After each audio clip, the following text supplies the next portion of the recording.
हिस्सा आज से 1945 में 65 साल एक और 20 साल और 85 साल 81 साल पहले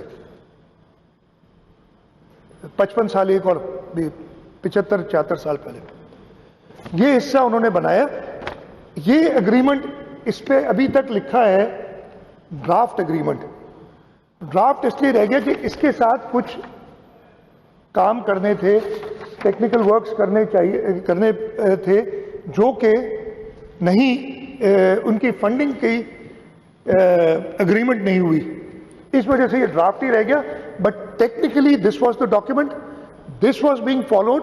और नेशनल असेंबली के 1970 के जो प्रोसीडिंग्स है वो भी मेरे पास, इसमें कागज नहीं है, वो भी मेरे पास एक कागज अवेलेबल है कि वापडा जो कि उस वक्त रिस्पॉन्सिबल था पानी की डिस्ट्रीब्यूशन के लिए, उन्होंने कहा था कि जी हम 1945 का सिंध पंजाब एग्रीमेंट फॉलो करते हैं।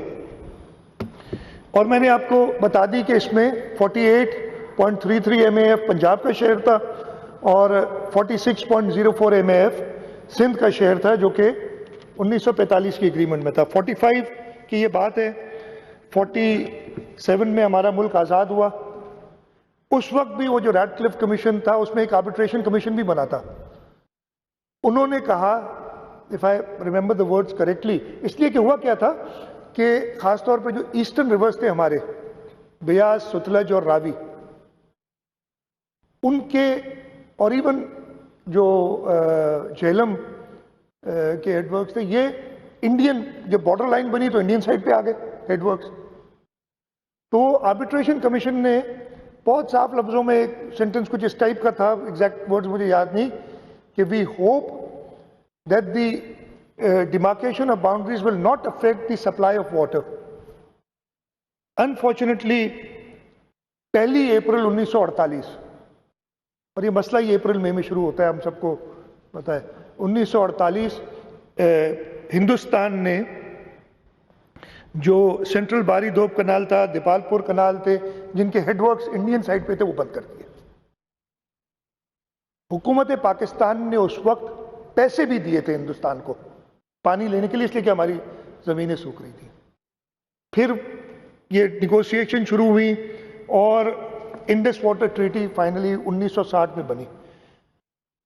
अफसोस की बात, जैसे हमेशा सिंध के साथ नाजायजी होती थी, इसीलिए हम कहते हैं, और ये ऑन रिकॉर्ड है, इंडस वाटर ट्रीटी में जो पाकिस्तानी साइड में एक भी सिंध का इंजीनियर नहीं था।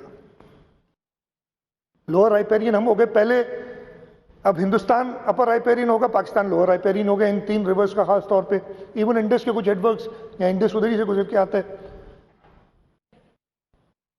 लोअर राइपेरियन का पहला राइट होता है हमेशा। ये जो पहले भी मैंने आपको बताया ना, इतने सारे प्रोजेक्ट्स बने, उस पर हमारा इतराज यही था कि हम लोअर राइपेरियन हैं, सबसे पहले हमसे पूछा जाए और ये इंश्योर किया जाए कि हमारी सप्लाईज में कोई कमी नहीं आएगी।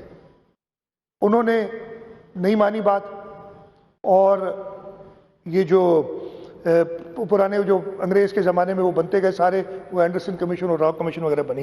खैर 1960 में ये इंडस वाटर ट्रीटी बनी। इंडस वाटर ट्रीटी में जैसे मैंने कहा कि हमारा कोई भी नुमाइंदा नहीं था। इसमें किया क्या गया जो हम हमेशा से कहते हैं कि हमारे 3 दरिया बेच दिए गए, रावी, ब्यास और सतलज, इनका टोटल पानी इंडिया को एलोकेट कर दिया गया। वेस्टर्न रिवर्स जिसमें इंडस, झेलम और चनाब, वो पाकिस्तान को एलोकेट किया, उसमें कश्मीर का भी हिस्सा था।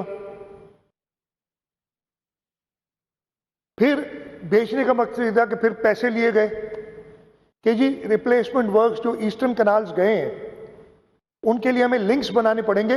और मेनली ये था मसला कि आप झेलम में मंगला रिजर्वायर बनाएं, मंगला रिजर्वायर से आप जो पानी आप स्टोर करके, और वो जो लिंक कनाल्स हैं आपके, और ये मैं चश्मा झेलम और तौसा पंजन की बात नहीं कर रहा अभी, जो झेलम से लिंक करते हैं, जो ये 3 दरिया चले गए थे, चनाब और झेलम सिस्टम को उनसे कनेक्ट करता है, ये उसमें था। बाद में नॉट इन द ट्रीटी, और ये मैं चैलेंज से कहता हूं ट्रीटी के अंदर नहीं थे ये दोनों कनाल, चश्मा झेलम और तौसा पंजनत, ये बाद में सिंध को हमेशा दूर रखा गया। उस वक्त भी एक डिक्टेटर था जिसने ये काम किए। डेमोक्रेसी थी नहीं इस मुल्क में।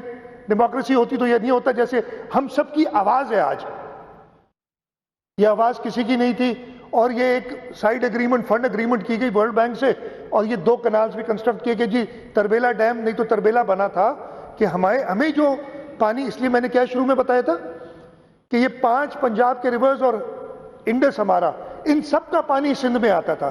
जब 3 रिवर्स आपने बेच दिए तो सिंध का पानी कम हुआ उन 3 रिवर्स से जो आना था। तो हमें वो कॉम्पनसेट करने के लिए इंडस पे तरबेला में एक रिजर्वायर बनाने की बात की गई कि जी रबी में जो शॉर्टेज होती है वो पूरी की जाएगी।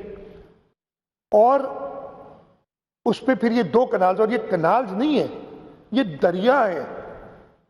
हम सीजे बात तो सब करते हैं इधर। आपको पता है सीजे की कैपेसिटी क्या है? आप शायद, आपको किसी को पता हो, 22,000 क्यूसेक। आपका जो रोडी कनाल है ना, हमारा नारा और रोडी सबसे बड़े हैं, रोडी कनाल की कैपेसिटी 11,000 क्यूसेक। हिस्टोरिक कनाल है वो। बाद में तो हमने उसको बढ़ाते गए, थोड़ा सा एक्सपेंड किए जब हमें 22,000 cusec. TP Taunsa Panjnad 12,000 cusec. ये 34,000 क्यूसेक्स डाइवर्ट करने के लिए 2 कनाल बनाए गए। सिंध के लोगों ने, मैंने कहा ना कि पहली बार हुआ है कि ऐसा हुआ है इन कनाल्स पे, और बाकी जो रिप्लेसमेंट रोड्स में उनकी बात नहीं करता, इन पे हमेशा ऑब्जेक्ट करते रहे। और मैं इस वक्त फिर थोड़ा सा डाइग्रेस करूंगा, सिर्फ सीजे पे आऊंगा, इसलिए वाटर डिस्ट्रीब्यूशन की बात है। चश्मा झेलम जब उस वक्त बन गया और कोई 70 के करीब वो 1970 में कंप्लीट हुआ, उस वक्त एक नई कमीशन बना दी गई फजले हक कमीशन के नाम से। पहले फिर हलीम कमीशन उसके बाद बनी। ये मेरे पास सिंध का केस फजले हक कमीशन में मौजूद है। वहाब शेख साहब एक एमिनेंट इंजीनियर थे सिंध के, वो पेश हुए और उन्होंने बहुत क्लियरली बताया कि जी ये आपने बना तो दी, और ये सारी बातें जो मैंने अभी की ना कि ये ट्रीटी में मौजूद नहीं था, बाद में एक फंड एग्रीमेंट में डाला गया। उनसे जब पूछा कि जी सिंध का क्या मौकफ है, वो जो आज तक हमारा मौकफ है, हमने वेवर नहीं किया। बहुत अफसोस हुआ जब मैंने सुना कि जी कुछ लोग कंडोन कर रहे हैं सीजे की flow while there is a huge shortage in Sindh, और हम सबको पता है there is a 50% shortage right ना। उस पर भी मैं आगे थोड़ा आ जाऊंगा।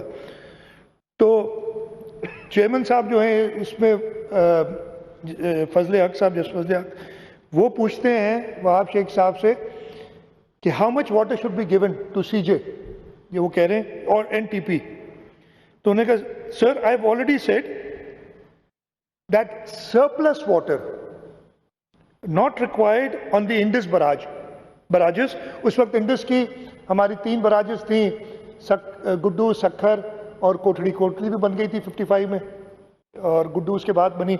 ये तीनों बराजेस थी।